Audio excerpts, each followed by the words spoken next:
ملک شام میں ایک یہودی رہتا۔ وہ ہفتے کے دن تورات کی تلاوت کیا کرتا۔ ایک دفعہ تورات کھولی تو اس نے 4 جگہوں پر حضور اکرم صلی اللہ علیہ وآلہ وسلم کی تعریف و توصیف دیکھی تو یہودی نے وہ جگہ کاٹ کر جلا دی۔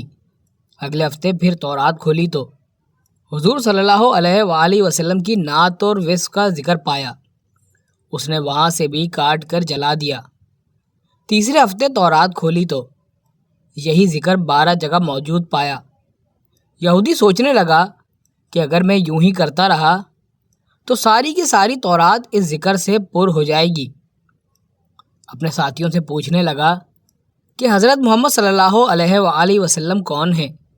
تو انہوں نے جواب دیا کہ تمہارے لیے بہتر یہی ہے کہ نہ تو اسے دیکھو اور نہ وہ تجھے دیکھے۔ یہودی کہنے لگا کہ تورات کی قسم، مجھے اس کی زیارت سے نہ روکو۔ تو ساتھیوں نے اجازت دے دی اور وہ اپنی سواری پر سوار ہو کر دن رات منزل بہ منزل چلتا رہا۔ مدینہ منورہ کے قریب پہنچا تو سب سے پہلے حضرت سلمان فارسی رضی اللہ تعالیٰ عنہ سے ملاقات ہوئی۔ ان کے حسن کو دیکھ کر سمجھا کہ یہی محمد صلی اللہ علیہ وآلہ وسلم ہیں۔ حالانکہ آپ صلی اللہ علیہ وآلہ وسلم کو اس دنیا سے سفر کیے 3 دن ہو چکے تھے۔ حضرت سلمان فارسی رضی اللہ تعالیٰ عنہ اس بات سے روئے، میں تو محمد صلی اللہ علیہ وآلہ وسلم کا خادم ہوں۔ یہودی بولا، پھر محمد صلی اللہ علیہ وآلہ وسلم کہاں ہیں؟ اب سلمان فارسی رضی اللہ تعالیٰ عنہ سوچنے لگے کہ اگر وصال کی خبر سناتا ہوں تو یہ واپس ہو جائے گا، اگر یہ کہہ دوں کہ موجود ہیں تو جھوٹ ہوگا۔ بالآخر حضرت سلمان فارسی رضی اللہ تعالیٰ عنہ یہودی سے کہنے لگے کہ میں تجھے حضور اکرم صلی اللہ علیہ وآلہ وسلم کے صحابی کے پاس لے چلتا ہوں۔ مسجد میں آئے تو سب کے سب صحابہ کرام رضی اللہ تعالیٰ عنہ غم کی تصویر بنے ہوئے تھے۔ یہودی نے سمجھ کر کہ ضرور محمد صلی اللہ علیہ وآلہ وسلم ان میں موجود ہوں گے، السلام علیکم یا محمد کا کلمہ کہا۔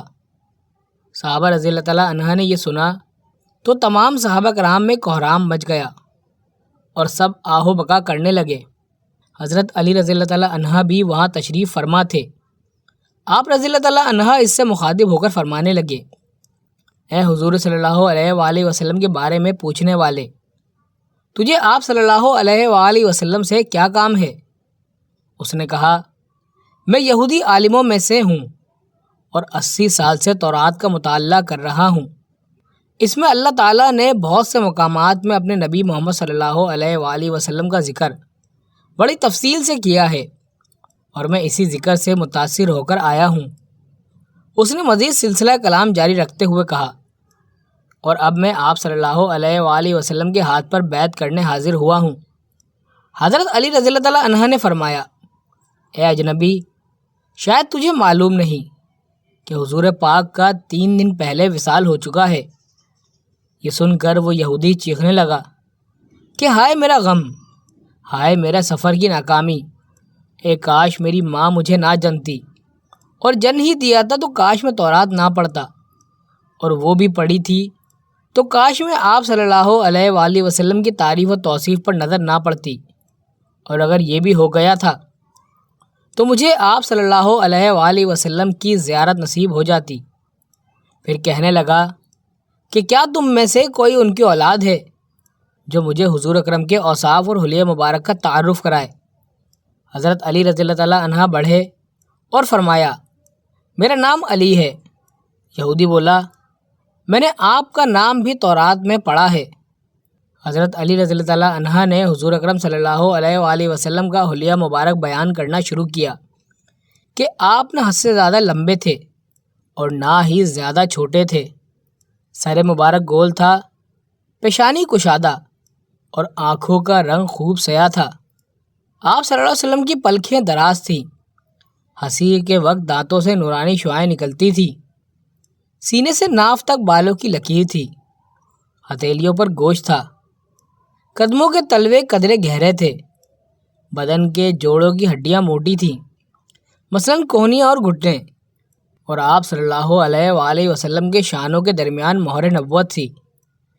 یہودی کہنے لگا، اے علی رضی اللہ تعالیٰ عنہ، تو نے جو کچھ بتایا بالکل صحیح بتایا۔ تورات میں آپ کی تعریف اور توصیف اسی طرح موجود ہے۔ پھر کہا، محمد صلی اللہ علیہ وآلہ وسلم کو کوئی کپڑا موجود ہو تو میں اسے سونگھنا چاہتا ہوں۔ حضرت علی رضی اللہ تعالیٰ عنہ نے فرمایا، ہاں سلمان جاؤ اور فاطمہ رضی اللہ تعالیٰ عنہ سے کہو کہ رسول صلی اللہ علیہ وآلہ وسلم کا جبہ مبارک ذرا بھیج دیں۔ حضرت سلمان فارسی رضی اللہ تعالیٰ عنہ دروازے پر آئے اور دروازہ کھٹکھٹایا۔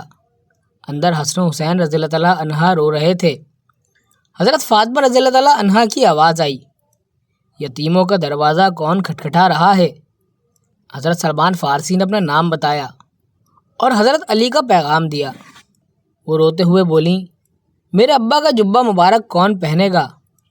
حضرت سلمان فارسی رضی اللہ تعالیٰ عنہ نے سارا قصہ بیان کیا۔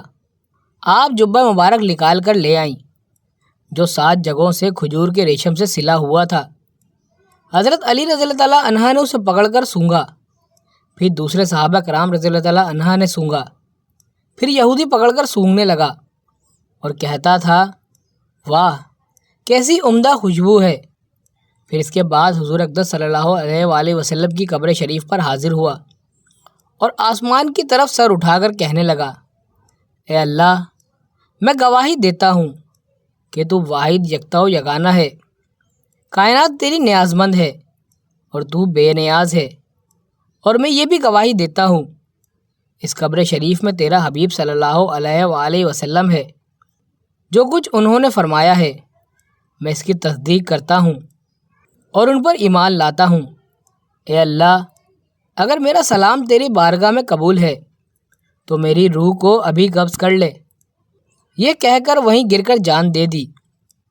حضرت علی رضی اللہ تعالیٰ عنہ نے اسے غسل دیا اور جنت البقیع میں دفن کر دیا۔